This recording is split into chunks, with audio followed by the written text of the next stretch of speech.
Welcome dear rockers, कैसे हो आप सभी। तो आज हम लेकर आ चुके हैं आपके लिए 2025 की तमिल लैंग्वेज फिल्म कूली की स्टोरी। तो कहानी की शुरुआत में हमें विशाखापट्टनम के एक इलीगल बिजनेस के बारे में पता चलता है जिसका नाम था किंगपिन लॉजिस्टिक्स, और इस कंपनी का मालिक है सिमोन। सिमोन ने 99 साल के लिए गवर्नमेंट से पोर्ट को लीज पे ले लिया था। इस कंपनी में 14,000 स्टाफ काम करते हैं। हर रोज इन 14,000 स्टाफ की चेकिंग होती है, तभी इनको अंदर जाने दिया जाता है। इनके फोन भी बाहर रखवा दिए जाते हैं क्योंकि अंदर होता है इलीगल गोल्ड, इलेक्ट्रॉनिक्स आइटम, नकली माल वगैरह का एक्सपोर्ट इंपोर्ट, और इसमें सबसे ज्यादा स्मगलिंग होती है लग्जरी वॉचेस की, जिसकी कीमत गोल्ड और डायमंड से भी ज्यादा है। नए स्टाफ्स की हर साल मेडिकल चेकअप होती है रेफरेंस के लिए। यहाँ दोस्तों अब सुनिए ध्यान से। अयप्पन नाम का आदमी पैसों का मामला संभालता है, कार्तिक मजदूरों पे नजर रखता है, सर्वेंट ट्रांसपोर्ट और दूसरे काम संभालता है। 8 साल पहले पुलिस ने कांस्टेबल को इन्फॉर्मर बनाकर यहाँ भेजा था, लेकिन 1 साल तक वो सारी इन्फॉर्मेशन देता रहा, पर पता नहीं क्या हो गया, वो कांस्टेबल और उसकी पूरी टीम ही गायब हो गई। दरअसल सिमोन का एक बंदा दयाल है और सिमोन की नामौजूदगी में वही सारे काम संभालता है। उसके धंधे में कोई भी बीच में आता है तो वो उसको जान से मार डालता है और उसकी बॉडी तक नहीं मिलती। दयाल की वजह से ही इतने सालों में आज तक सिमोन का कोई भी कॉम्पिटिटर नहीं हो पाया। और एक और बात है,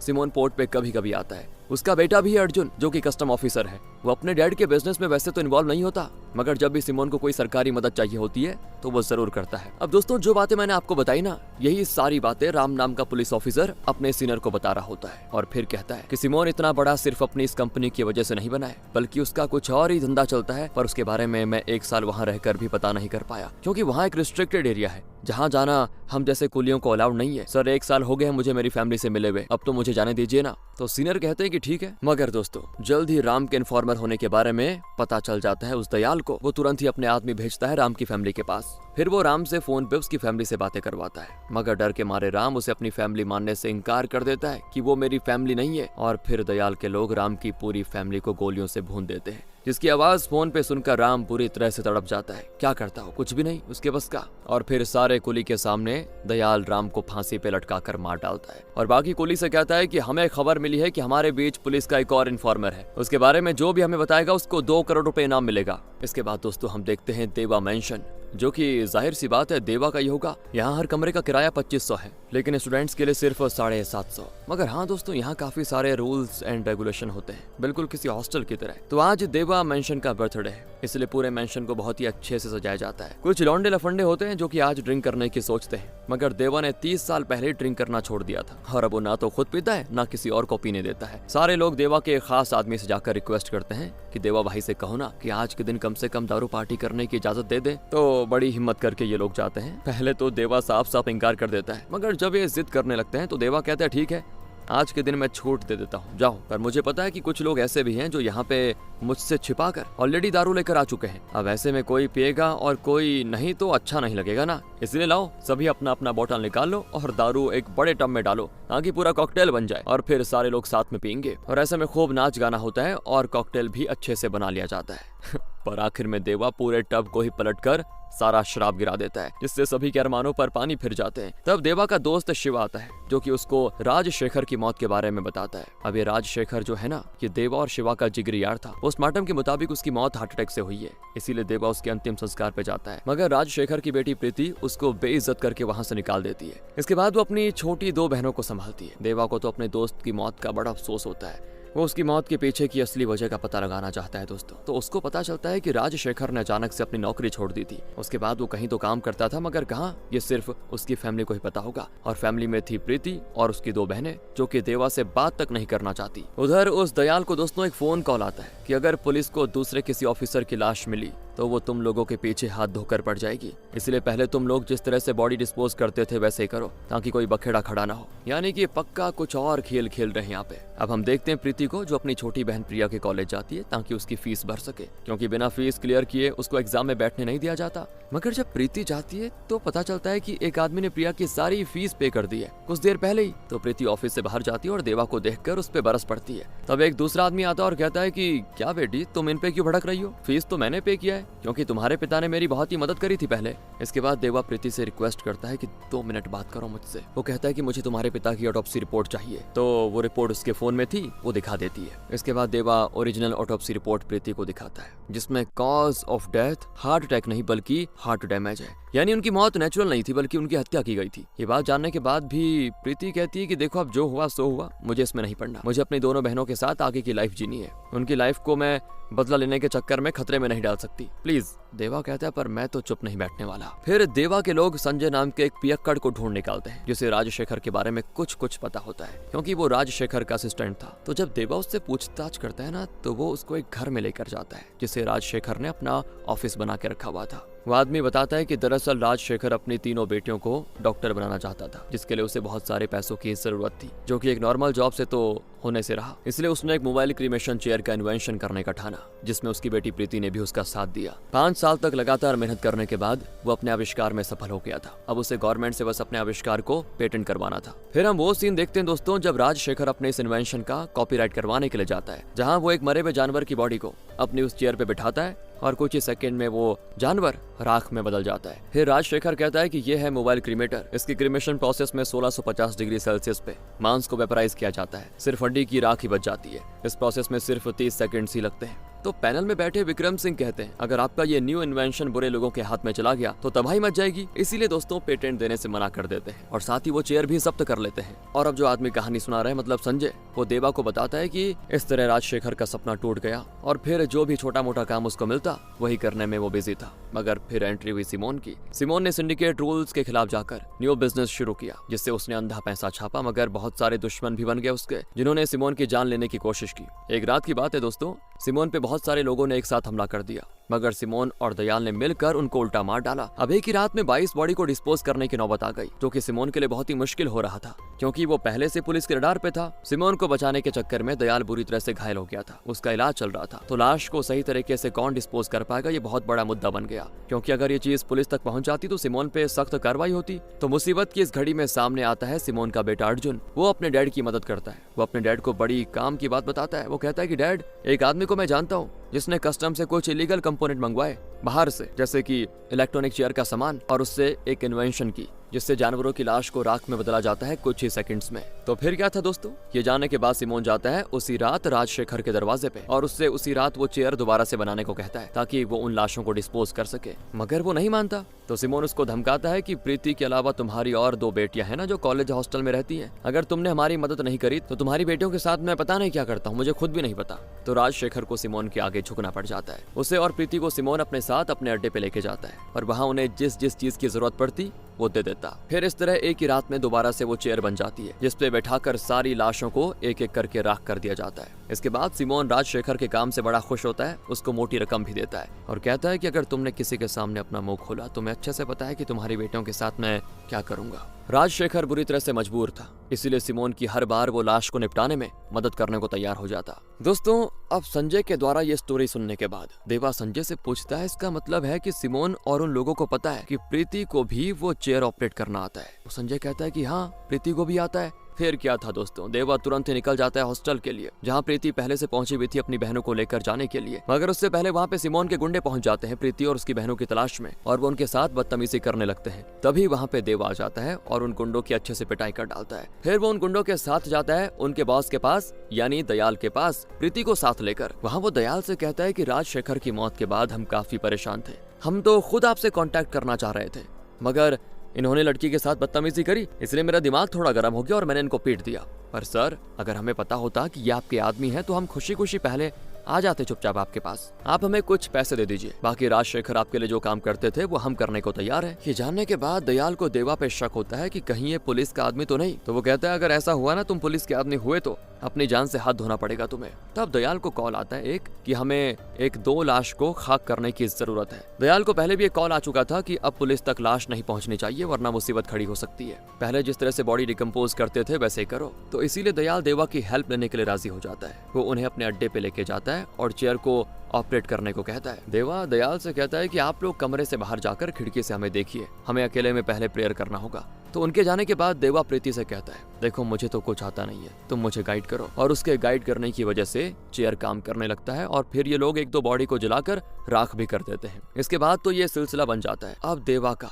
सिमोन के अड्डे पे आना जाना बिल्कुल लगा रहता है, इसलिए वहाँ वो काम करने वाले कुली से राजशेखर के बारे में पूछताछ करता है। तो पता चलता है कि राजशेखर तो अक्सर रात के टाइम यहाँ पे आया करता था, मगर किसी से बात नहीं करता था। दूसरी ओर दयाल को पता चलता है दोस्तों कि हमारे गैंग में एक ऋषि नाम का बंदा है, वो पुलिस का इन्फॉर्मर है। तो दयाल अपने आदमियों से पूछता है कि ऋषि कहाँ है, पता करो उसको। और फिर पता चलता है कि वो तो शिप पे लोडिंग करवा रहा है। पर जब दयाल शिप के ऊपर जाता है तो वहाँ कैप्टन की बेटी का एंगेजमेंट पार्टी चल रही होती है। दरअसल स्पेशल परमिशन लेकर यहाँ पे मोनिका की एंगेजमेंट हो रही होती है, इसीलिए मोनिका अपने गेस्ट्स के साथ डांस वगैरह करके खूब एंजॉय करती है। उधर दयाल ऋषि को पकड़कर उससे पूछताछ करता है और जब वो स्वीकार नहीं करता ना तो दयाल उसके हाथ में कील ठोककर उसे टॉर्चर करने पे आ जाता है। कुछ देर के बाद वहाँ पे आता है सिमोन और तब दयाल बताता है कि 8 साल पहले ये ऋषि किसी और पोर्ट पे काम किया करता था और फिलहाल में इसको एक पुलिस वाले से मिलते हुए देखा गया है। इतना सुनते ही सिमोन पहले तो ऋषि के हाथ में जो कील थी उसे निकालता है, जिससे ऋषि तड़प उठता है और फिर हथौड़े से सिमोन ऋषि के दिमाग को ठोक डालता है, जिससे उसकी वहीं पे हो जाती मौत। इधर देवा प्रीति से कहता है कि सिमोन को तो राजशेखर की जरूरत थी ना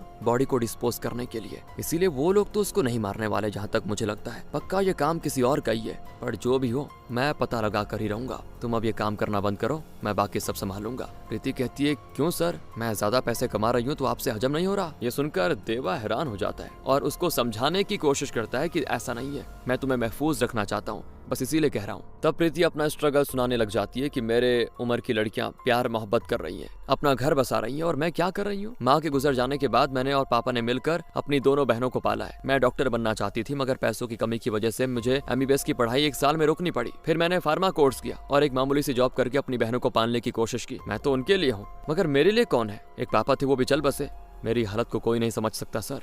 और फिर बातों ही बातों में देवा को वो एक फोटो निकाल कर देती है कि जब गैस सिलेंडर ब्लास्ट में मेरी माँ और बुआ की मौत हुई तब यही एक आखिरी फोटो घर के मलबे से मुझे मिली। ये आपकी और बुआ के साथ की भी आखिरी फोटो है, पर पास्ट में जो कुछ भी हुआ उसकी वजह से मैं आपको अंकल तो नहीं बुला सकती, इसलिए सिर्फ सर कहना ही मुझे सही लगा।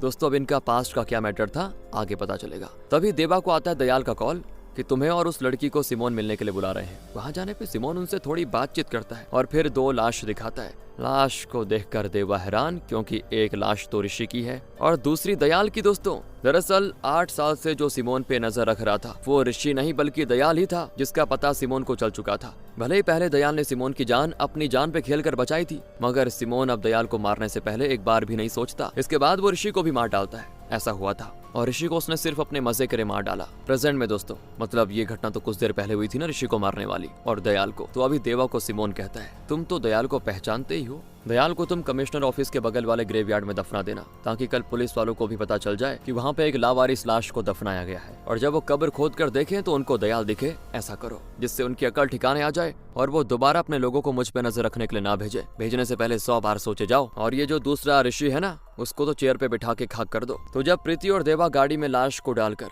ग्रेवयार्ड की ओर लेकर जा रहे होते हैं तो दोनों के दिमाग में एक सवाल आता है कि ये काम तो वो अपने किसी दूसरे आदमी से भी करवा सकता था, मगर उसने हमें क्यों चुना। जरूर इसके पीछे कोई राज है, पर सिमोन का भरोसा जीतने के लिए ये काम करना ही होगा। तो दोस्तों आज रात बड़ी तेज बारिश हो रही होती है। दोनों किसी तरह से देवा और प्रीति मिलकर बारिश में ही दयाल को दफना देते हैं। फिर जब वो यहाँ से जाने लग जाते हैं तो कब्र हिलने लगती है और दयाल का हाथ बाहर निकलता है, जिससे ये दोनों बिल्कुल हैरान, मगर देवा अपना हाथ देकर दयाल को बाहर निकाल लेता है। दयाल जिंदा था दोस्तों, जिस पे प्रीति कहती है कि ऐसा बहुत ही रेयरली होता है। टेम्परली अगर हार्ट बंद पड़ जाए तो ऐसे एक्सटर्नल फैक्टर्स की वजह से जान वापस लौट आती है।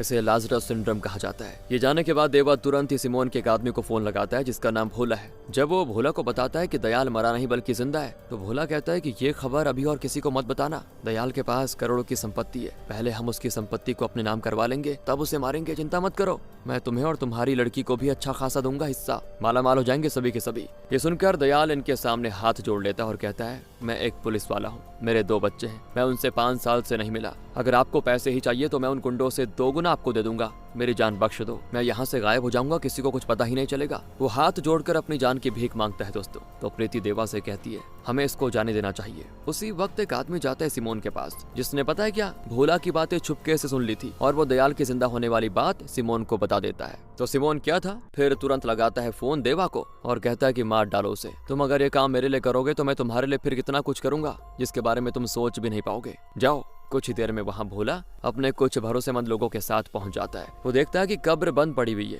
और देवा के हाथों में बेलचा है, जिससे वो समझ जाता है कि देवा ने दयाल को मारकर फिर से दफना दिया। देवा पे उसे बड़ा गुस्सा आता है कि मैंने मना किया था ना कि पहले इसकी सारी संपत्ति हड़पेंगे फिर मारेंगे। तो तभी देवा कहता है कि होश में आओ, बगल में कमिश्नर ऑफिस है, अगर ये किसी तरह उन तक पहुंच जाता तो हम सब काम से जाते। इसके बाद दोस्तों सिमोन देवा को अपने पास बुलाता है। वो तो खुद पार्टी करके टल्ली हो चुका था और देवा को भी ड्रिंक ऑफर करता है और कहता है तेरा थोबड़ा कहीं तो देखेला है ले, हम पहले कहीं मिले हैं क्या? क्या?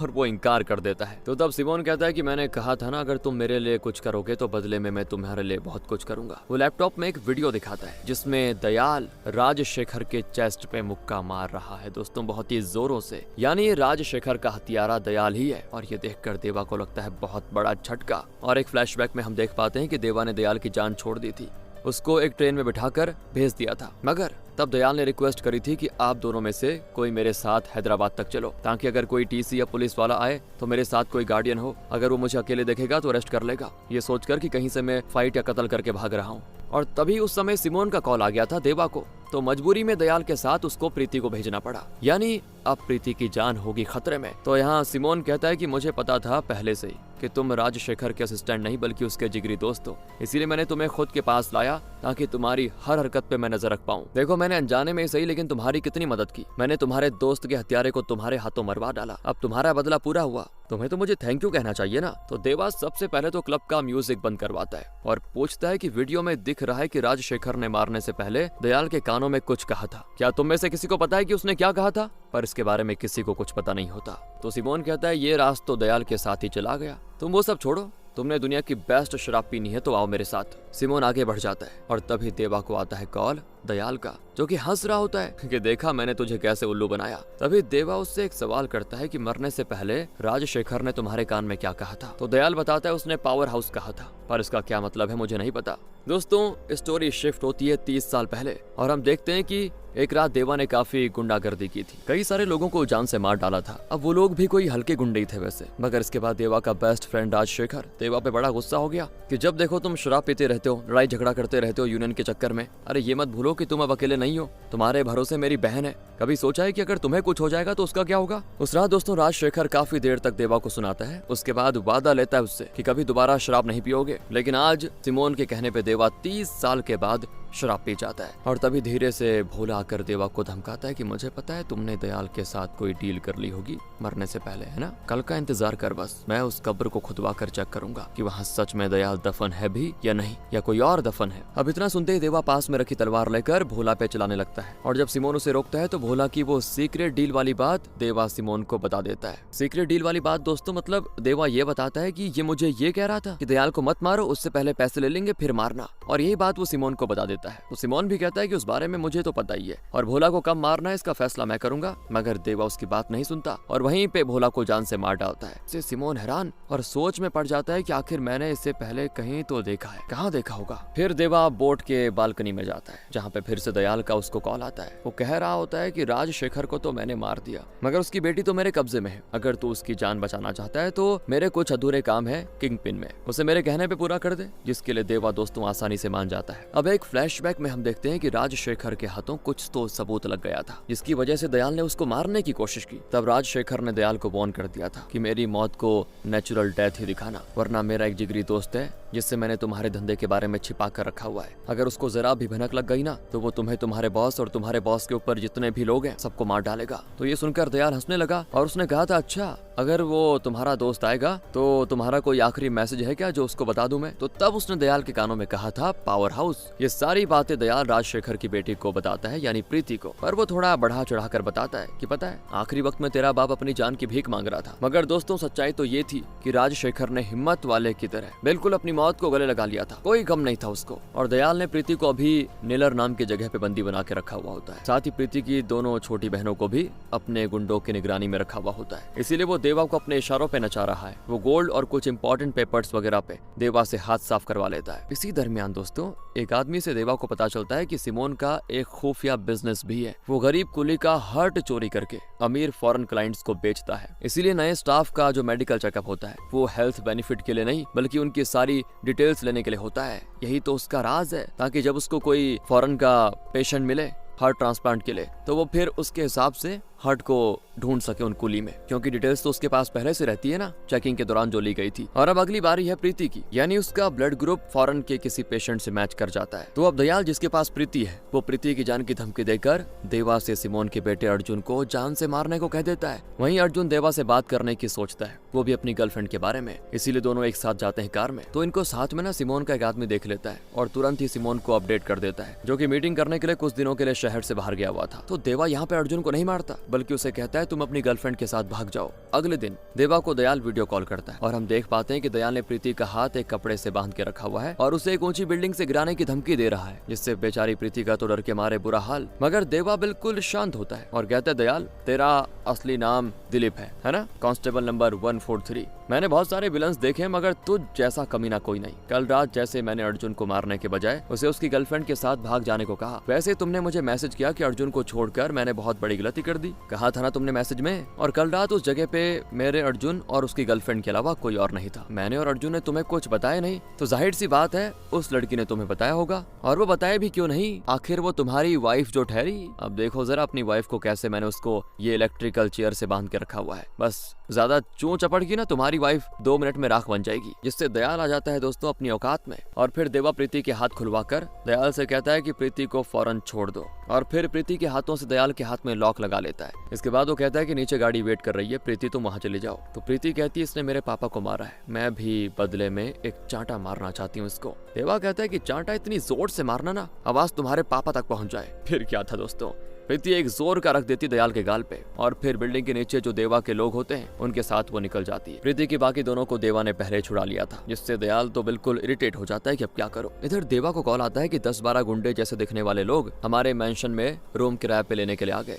देवा कहता है उनको रूम दे दो, मैं खुद आकर देखता हूँ। इधर देवा के जाने के बाद दोस्तों अर्जुन अपनी गर्लफ्रेंड कल्याणी पे काफी गुस्सा करता है और जानने की कोशिश करता है कि मैंने तुम्हारा क्या बिगाड़ा था। तो वो रोने लग जाती है और कहती है मुझे भी दयाल ने धमकाया था कि अगर मैं उसके मुताबिक नहीं चलूंगी तो वो मुझे मेरे बाप सभी को मार डालेगा। और कल्याणी यहाँ पे अपने मगरमच्छ के आंसू बहाती है, मगर अर्जुन भी पिघल जाता है। और फिर अबला सी दिखने वाली कल्याणी जो मारना पीटना शुरू करती है ना, क्या ही बताए, वो अर्जुन को मार मार कर बेहोश कर देती है। अर्जुन के साथ 2-4 लड़के भी होते हैं, उनको भी जान से मार डालती है। इसके बाद वो राजशेखर के पियक्कड़ असिस्टेंट संजय को उसी इलेक्ट्रिक चेयर पे बैठाकर जला के राख कर देती है और लगाती है फोन अपने हस्बैंड को दयाल को और उसे इंस्ट्रक्शंस देती है कि मैं यहाँ ठीक हूँ, जाकर उस लड़की को पकड़ो। इसके बाद दोस्तों एक फ्लैशबैक से हमें पता चलता है कि दयाल और कल्याणी गर्लफ्रेंड बॉयफ्रेंड थे। दोनों ने एक साथ ही पुलिस की जॉब निकाली थी और उस दौरान पुलिस वालों ने दयाल को अनफिट करार दे दिया था लोगों के सामने, मगर अंदर से उन्होंने दयाल को अंडरकवर ऑपरेशन में भेजने की तैयारी कर ली थी, वो भी कहां, सिमोन के धंधे पे नजर रखने के लिए, जिससे दयाल खुश नहीं था।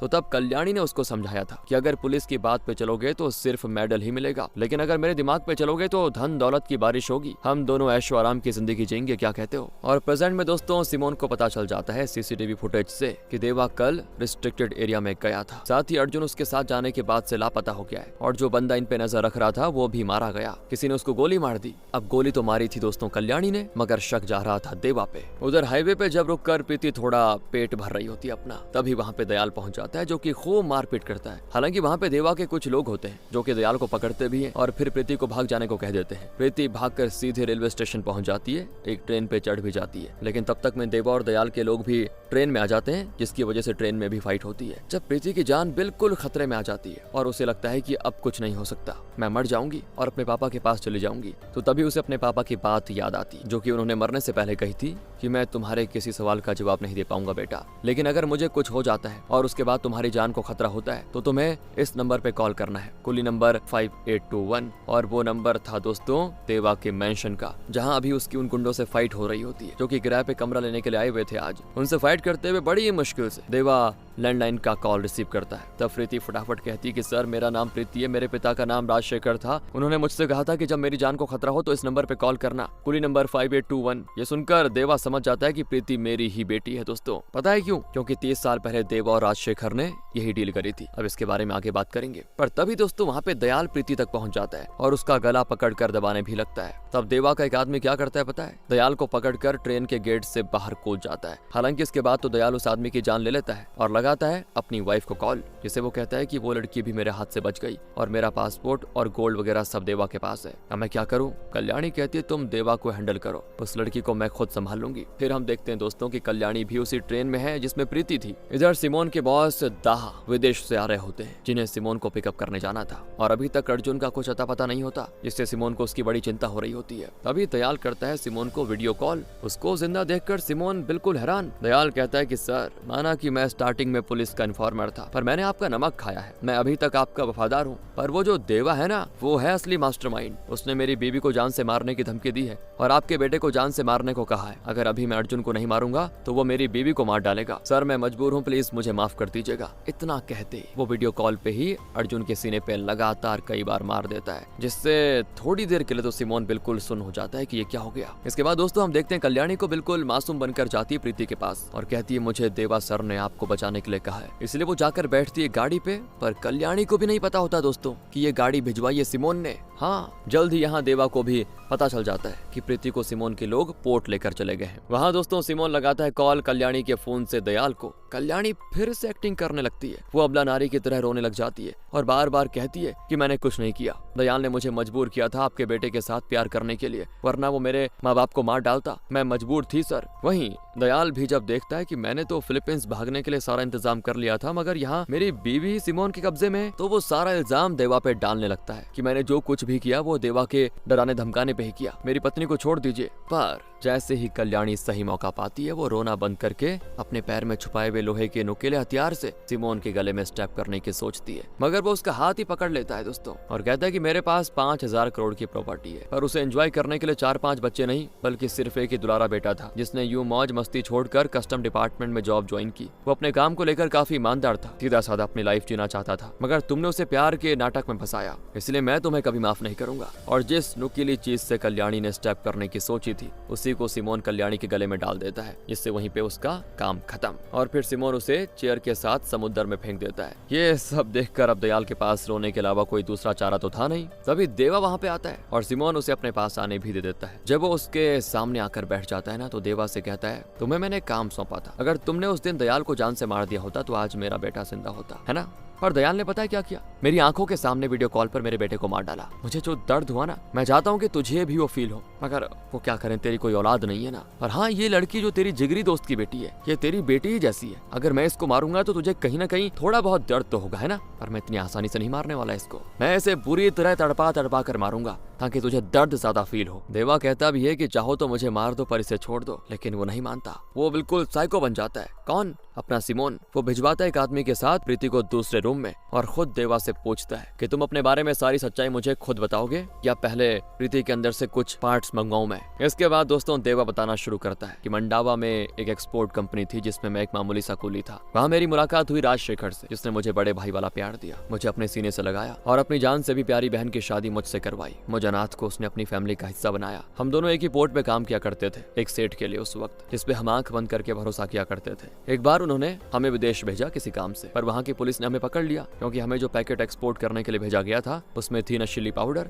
और वहाँ के रूल के मुताबिक नशीले पाउडर की तस्करी करने पे उम्र कैद की सजा होती थी। हम 400 कुली थे और सेठ ने हमारे पकड़े जाने पर अपना पाला ही झाड़ लिया। तब वहाँ की पुलिस ने हमसे कहा कि अगर तुम में से आधे लोग भी अपना गुनाह कबूल कर लेते हो तो बाकी आधे लोगों को जाने दिया जाएगा। और मैं गुनाह कबूल करने वालों के दल में चला गया, ये सोचकर कि मेरे एक साथी की जान तो मेरे बदले बच जाएगी ना। जिससे नाराज होकर राजशेखर ने मुझसे रिश्ता तोड़ दिया कि तुम यूनियन लीडर के नाते बाकियों की जान बचाने के लिए खुद को सरेंडर कर रहे हो। मेरी बहन के बारे में तुमने क्यों नहीं सोचा, उसका और उसके पेट में पलने वाले बच्चे का क्या होगा। और फिर मैं राजशेखर को नाराज करके अपनी मर्जी का करने चला गया, जहां हमें पता चला कि वहां की पुलिस ने हमें गुनाह कबूल करने के लिए नहीं बल्कि पोर्ट पे काट कर मारने के लिए लाए हैं, जिसकी वजह से वहां पे काफी खून खराबा हुआ। मैंने भी उनके कई लोगों को जान से मारा और अपने कुली साथियों में से मैं सिर्फ 20 को ही बचा पाया। इसके बाद हम किसी तरह से इंडिया आ गए और अपने सेठ को कुत्ते की मौत मारा फिर हमने, क्योंकि हमें पहले नहीं पता था कि वो जो काम करता है वो नशीले पाउडर का करता है। हम तो सोचते थे कि पैकेट में कोई खाने वाली चीज होगी। हम उस सेठ पे अंधविश्वास किया करते थे और उसने हमारे विश्वास का गला घोटा, जिसकी वजह से मैंने सारे कुली के सामने उसी पोर्ट पे उस सेठ की जान ले ली।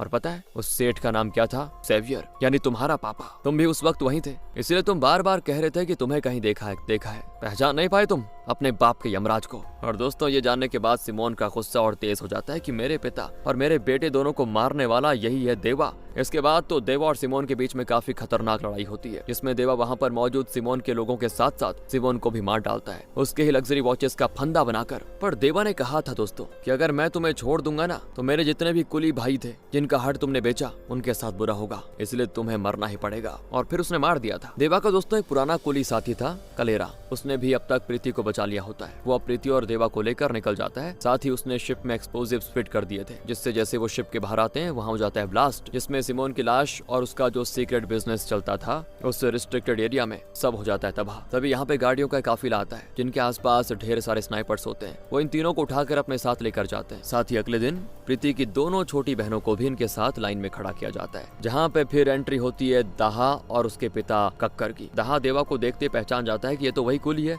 जिसने जेवियर को जान से मार डाला था। दाहा पहले तो आया था दोस्तों सिमोन के हत्यारे को मारने के लिए, पर जब उसे पता चलता है कि ये उसका हत्यारा है तो वो कहता है कि भाई बदला बदला तो चलता रहेगा, पर तुम्हारा ना मैं बचपन से बहुत ही बड़ा फैन हूँ। जब तुमने जेवियर को जान से मार डाला था ना, उस समय से तब मैं, मेरे डैड, सिमोन और उसकी माँ सभी वहाँ पे मौजूद थे। मेरे डैड को तो तुम देख ही सकते हो, व्हील चेयर पे है। उसके बाद उनकी गद्दी मैंने संभाल ली और तुम्हें अंदाजा भी नहीं होगा कि मैंने कितना खोजा तुम्हें। अब जो तुम मिल गए हो तो मैं चाहता हूँ कि तुम मेरे राइट हैंड मैन बनकर काम करो। जिसपे देवा कहता है कक्कर से कि अपने बेटे को समझा लो कि तुम्हारे काम की वजह से अगर एक भी कुली की जान पे बात आ गई तो मैं तुम्हें और तुम्हारे बेटे को जान से मार डालूंगा। जिसके लिए कक्कर और दाहा दोनों मान जाते हैं। इसके बाद दाहा के लोग पकड़ कर लाते हैं दोस्तों दयाल को, जिसे जिंदा जमीन के अंदर दफना दिया जाता है। देवा उसको दफनाने के लिए जेसीबी की मदद से एक बहुत ही गहरा गड्ढा खुदवाता है, क्योंकि उसको पता था कि ये दयाल कितना बड़ा राक्षस है। जब वो मौत की मुंह से बाहर निकल कर आ सकता है पिछली बार, तो इस बार का भरोसा नहीं है उसका। इसलिए वो खुद ही खोद कर दोस्तों उसको अंदर डालता है और फिर अच्छे से मिट्टी का लेप कर देता है बाहर। अगले सीन में हम देखते हैं कि देवा प्रीति और उसकी तीनों बहनों का रहने का अच्छे से इंतजाम कर देता है विदेश में। अब जाते वक्त प्रीति देवा से कहती है, डैड ने आपके सिर्फ बुरी बातें ही मुझे बताई थी, इसीलिए मैं आपसे नफरत करती थी, पर आपने जो हमारे लिए किया है इसके बाद मुझे लगता है कि डैड ने आपको भी माफ कर दिया होगा, इसीलिए मैं आपसे आपको अंकल ही बुलाऊंगी। जाते जाते वो देवा से पूछती है, आप भी पहले कुली हुआ करते थे ना, तो क्या आप कुली नंबर 5821 को जानते हैं? तो देवा इनकार कर देता है। जिसके बाद दोनों हो जाते हैं इमोशनल और इसके बाद प्रीति भी चली जाती है और देवा फिर से अपने काम पे लौट आता है। इसी के साथ दोस्तों ये कहानी होती है यहाँ पे खत्म। बाकी आप बताइए आपको कैसी लगी। मिलते हैं आपसे अगली वीडियो में। ध्यान रखिए अपना। Thanks for watching.